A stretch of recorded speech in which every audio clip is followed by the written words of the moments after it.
Good day, everyone. Today we are going to read basic sight words.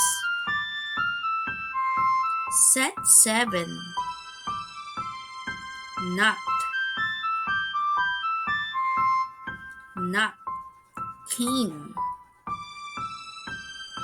keen, after,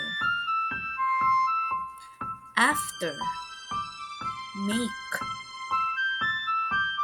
make, was,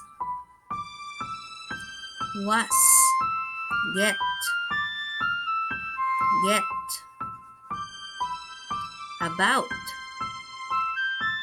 about, would, would, other, other, out, out.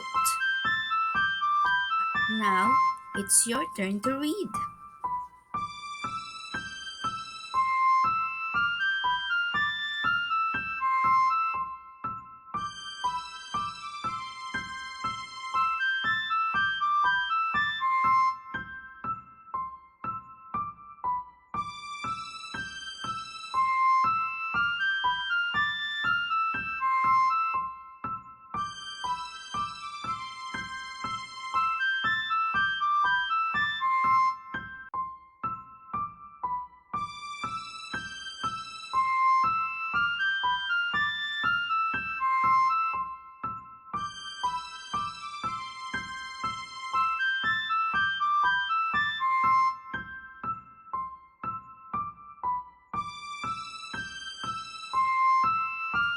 Great job, kids!